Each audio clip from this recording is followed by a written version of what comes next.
In March of 2017, a botched home invasion in Broken Arrow, Oklahoma left 3 people dead and 21-year-old Elizabeth Marie Rodriguez in police custody.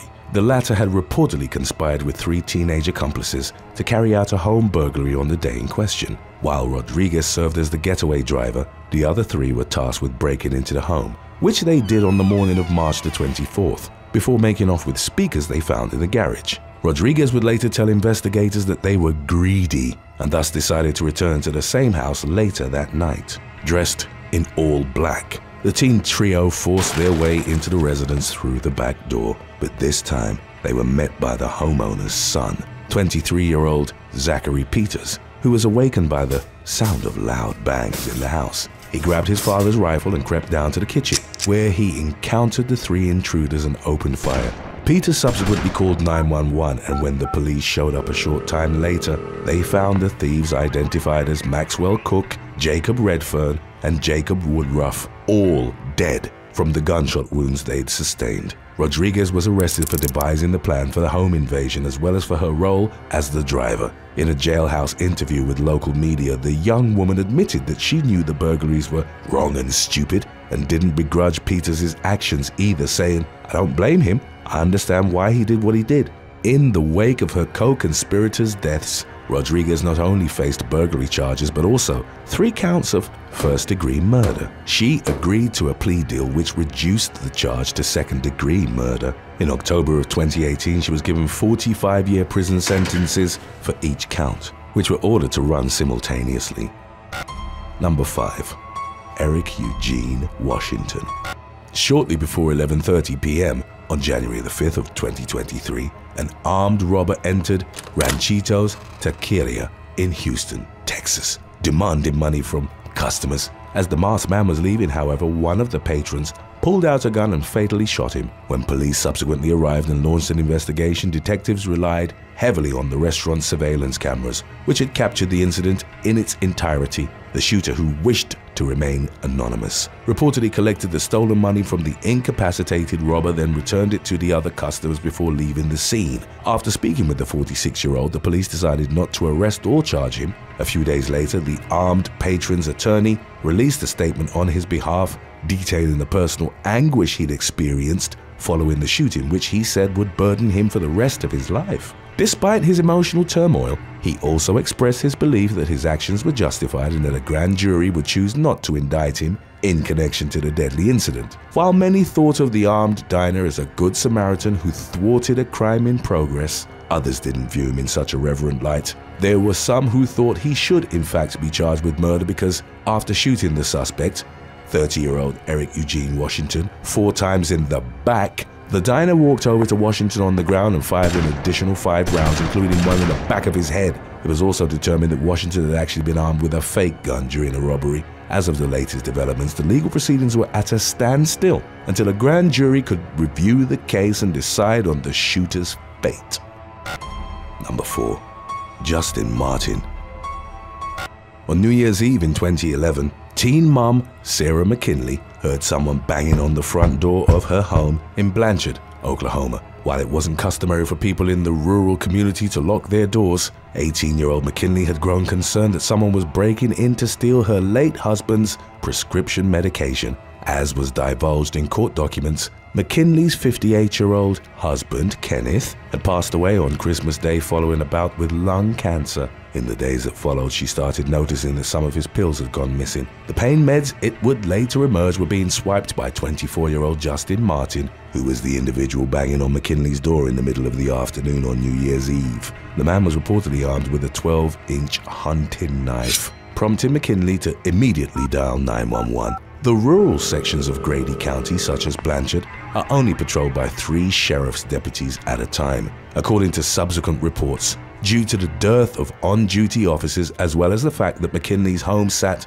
on the edge of town, it took law enforcement 21 minutes to get to the scene after her initial 911 call. By that time, the young woman had already gunned Martin down after he'd forced his way inside the home. Following the resulting police investigation, the authorities declined to file charges against McKinley for protecting her home and 3-year-old son from an armed intruder. Charges were ultimately filed against a man named Dustin Stewart, who was described as Martin's accomplice. He told detectives that Martin had developed a dependency on prescription drugs and that he'd targeted McKinley's residence after the death of her husband, whom he'd known. As part of a plea deal with prosecutors, Stewart pleaded no contest to a burglary charge in the summer of 2014 and was consequently given a suspended 10-year prison sentence.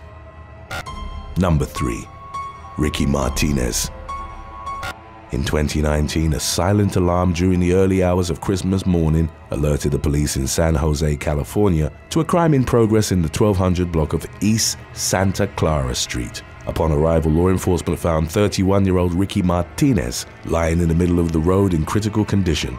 He was taken to the hospital where he was officially pronounced dead. Investigators soon learned that leading up to his death, Martinez had been involved in a domestic dispute with his girlfriend, 22-year-old Sabrina Marie Gutierrez. Police records detailed how at about 2:15 a.m. Gutierrez had called her family to the home following a contentious confrontation with Martinez. The young woman's brother and mother arrived a short time later, at which point the argument escalated to the point of violence. Martinez allegedly pulled out a firearm and shot his girlfriend's brother. In a fit of rage, Gutierrez got behind the wheel of her vehicle, mounted the sidewalk, and ran her boyfriend over, inflicting the injuries that ultimately claimed his life. In the wake of the deadly hit and run, the police began hunting for Gutierrez. Her car was found later on Christmas Day. It had been set on fire and abandoned at the corner of Feldspar Avenue and Arctic Street. The young woman herself was also eventually tracked down and taken into custody,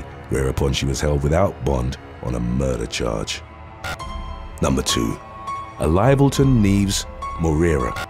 Dramatic surveillance footage in which a gunman tried to rob families outside a Brazilian school surfaced online on May the 12th of 2018. The armed individual, 21-year-old Littleton Neves Moraira, showed up at Colegio Ferreira Master School in Sao Paulo and pointed a firearm at a group of mothers waiting outside for the children. Just as suddenly as Moraira had emerged, a woman drew her own weapon and fired several rounds, sending him to the pavement. As he fell, the man discharged 2 bullets, one that ricocheted off the ground, hitting nobody, and another that jammed in his firearm. The woman then kicked his gun away and held him at gunpoint until the arrival of law enforcement. Moraira was subsequently taken to the hospital where he succumbed to his injuries. In the incident's aftermath, it was revealed that the armed woman who'd foiled the man's robbery attempt was actually an off-duty military police officer by the name of Katia da Silva Sastre, aged 42.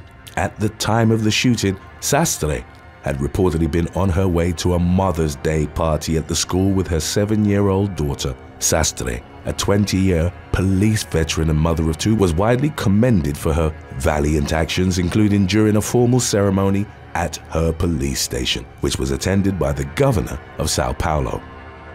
Before we move on to the last listing, you can stay tuned if you'd like and watch our earlier release on When the Justice System Goes Wrong, if you're only just getting warmed up. Number 1. Coral Edgar.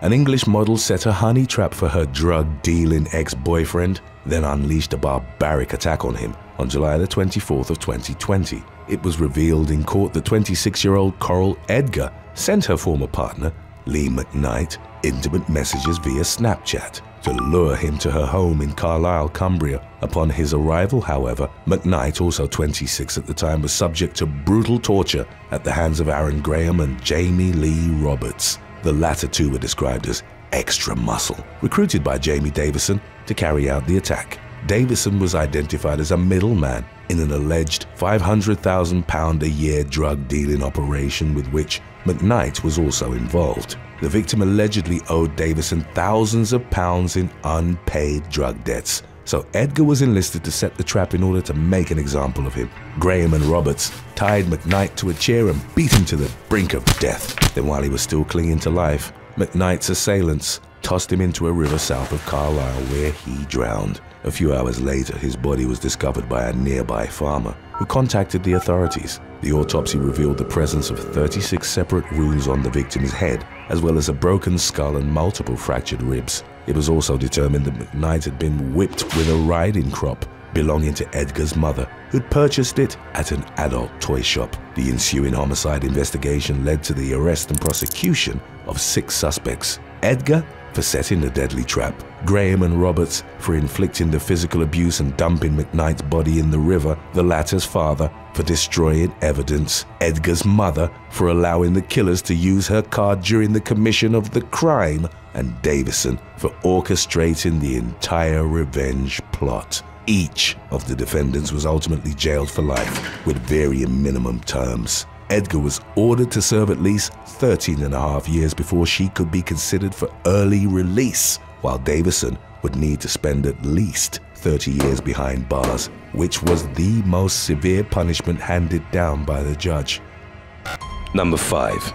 Kirsten Lopato. In May of 2001, 18-year-old Kirsten Lopato of Panaca, Nevada, took a trip to Las Vegas to visit some friends. What she'd expected to be a relaxing outing to Sin City would ultimately result in her going to prison for a crime in which she hadn't been involved. The chain of events began to unfold when she was accosted in the parking lot of her hotel. Lopato used a knife to fend off the attacker, slashing in the area of his groin, which in turn made him flee the scene. She was shaken but safe, and later told friends and family about the incident. 2 months later, after Lopato had already returned home to Panaca, Las Vegas police discovered the dead body of a man named Duran Bailey in the parking lot of a bank. He had suffered injuries that were consistent with Lopato's story, which they received a tip about a couple of weeks later. After falsely connecting the 2 incidents, Lopato was arrested for Bailey's murder and found guilty in 2002, after she'd failed to come up with a concrete alibi for the night of his death. She spent 16 years behind bars, all because she'd chosen to defend herself on that fateful summer night. Though her initial conviction was thrown out in 2004, she was tried again in 2006 and convicted of manslaughter, mutilation, and weapons charges. Lopato reached out to the Innocence Project in the hope that they might get her case re-examined. In 2016, the Nevada Supreme Court granted her wish, this time with the help of forensic entomologists brought in by the Innocence Project. The defense was able to prove that Bailey had been dead since 10 p.m., the night before his body was discovered. Lopato had solid alibis for that specific window of time, so she was acquitted of the charges that had kept her in jail for nearly 2 decades. She's presently focused on moving on with her life, having had most of her prime years taken away simply because the Las Vegas Police Department had failed to do their due diligence during the initial investigation. Number 4. Walter Forbes. In 1982, Michigan man Walter Forbes was taken to court over an apartment fire that resulted in the death of a man named Dennis Hall. Forbes was not a violent man, nor did he possess a criminal background of any kind. He did, however, have a history with the victim himself. Forbes had previously broken up a bar fight between Hall and another man. This incident led to Forbes being shot by Hall just a day later, so the prosecution had fairly obvious grounds to conjure a possible motive during the court proceedings. The case against Forbes eventually hinged on the testimony of a 19-year-old single mother named Anise Kennebrew, who claimed to have witnessed him igniting the blaze that ultimately killed Hall. Forbes was subsequently sent to prison, where he was housed for 38 years, being punished for a murder he didn't commit. Just as his conviction rested heavily on Kennebrew's original statement in court, so too would his eventual liberation.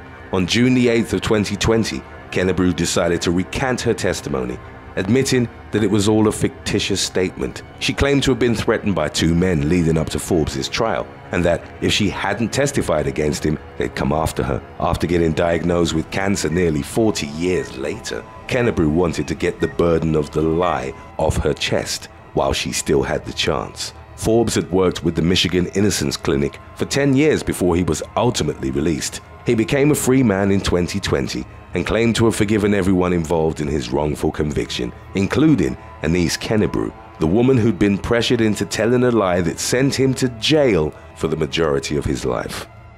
Number 3. Jimmy Dennis. 22-year-old Jimmy Dennis was on the verge of achieving success on Philadelphia's music scene. He had always aspired to become a professional musician, and those dreams were well within reach in the early 90s. In the blink of an eye, however, Dennis's plans for the future would enter an irreparable downward spiral. He was arrested for the murder of 17-year-old Chidell Williams, who was shot dead following an attempted robbery. Even though there wasn't even a single piece of physical evidence tying Dennis to Williams' death, he was found guilty of her murder by a jury of his peers and was subsequently given the death penalty. People would later scrutinize the job done by Dennis's defense lawyer, whose shortcomings in court would result in his client spending 25 years behind bars for a crime he didn't commit, and very nearly cost him his life. Dennis's execution was set 2 different times over the course of the quarter century he served, but fortunately for him, they were both eventually rescheduled. Dennis's willpower was unwavering. He maintained his innocence throughout the entirety of his prison term and even refused to pick a last meal as his execution dates drew near. His resilience was finally rewarded in August of 2016 when the Third Circuit Court of Appeals granted a reversal of the 1992 ruling that had placed an innocent man on death row for nearly 9,000 days. While in jail, Jimmy continued to work on his music, which he credited with helping maintain his sanity throughout his ordeal. Even though he was finally free, the mental toll that the prolonged incarceration had taken on Dennis was tremendous. He continued to suffer from crippling anxiety and paranoia, fearing that he might one day find himself back in jail, even if he'd done nothing wrong. Today's topic was requested by KPG Doxymar, Miss Pratt, and Christine Keeler. If you have any other topics you'd like to learn about, subscribe and let us know in the comments section below. Number 2. Francis Choi. In April of 2003, the Choi family of Brockton, Massachusetts, watched their home go up in flames. The house fire engulfed much of the property and in the end resulted in the deaths of 53-year-old Anne and Jimmy, aged 64. Following a police investigation, it was determined that someone had started the fire on purpose. As the hunt for the arsonist responsible began, the prime suspect became Frances, the 17-year-old daughter of the 2 victims. She had been rescued from the blaze by firefighters, along with her 16-year-old nephew, Kenneth. Police soon took Frances into custody on charges of murdering her parents. She would spend the next 17 years of her life behind bars, with the knowledge that she was innocent of the crime for which she was being punished. To the rest of the world, unfortunately, she was known as a killer. Even though the first of her trials resulted in a hung jury, she was ultimately convicted of the murders in May of 2011. The judge handed down 2 life sentences without the possibility of parole. As the years ticked away, Frances began to lose hope of ever seeing the light of day again. However, she started working with an attorney from the Boston College Innocence Program, an initiative designed to help exonerate those falsely convicted of a crime. With the help of her new lawyers, she was able to get back inside a courtroom after the discovery of fresh evidence that would prove vital to the retrial. As it turned out, Kenneth had written a pair of notes detailing how to ignite a house fire in the weeks leading up to the blaze that killed the Chois. In the initial trial, Kenneth claimed it was Francis who'd instructed him to write those notes, and he was acquitted of the killings. In 2008, a major oversight was that his clothes had not been tested by the authorities for gasoline the first time around. Over the course of the retrial, Francis's clothes were retested and found to be completely devoid of any gasoline residue.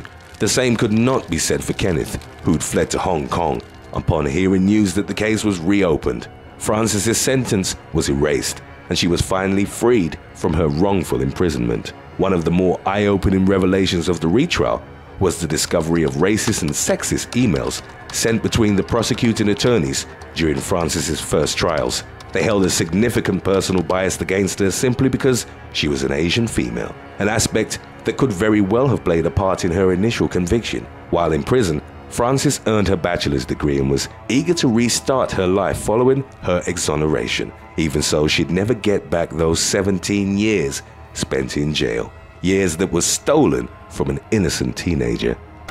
Number 1. Amanda Knox. 20-year-old Amanda Knox was an exchange student living in Italy in 2007. She was taking advantage of the University of Washington's study abroad program and shared an apartment with a fellow exchange student named Meredith Kircher. After spending the night with her boyfriend, Rafael Solacito, Knox returned home to find blood all over the bathroom. She went to ask Kircher about it, but her bedroom door was locked and she was not responding from inside. Knox immediately called the police, who discovered Kircher's dead body in the room. In the investigation that followed, Knox did her best to aid the Italian authorities in their efforts to track down Kircher's killer. While being interviewed at the police station, Knox told officers that she had received a text that night from Patrick Lumumba, her boss at the restaurant where she worked, saying she didn't have to come into work. Knox subsequently went to Solicito's house and didn't return to the apartment she shared with Kircher until the morning her body was found. Knox maintained this original sequence of events throughout the investigation.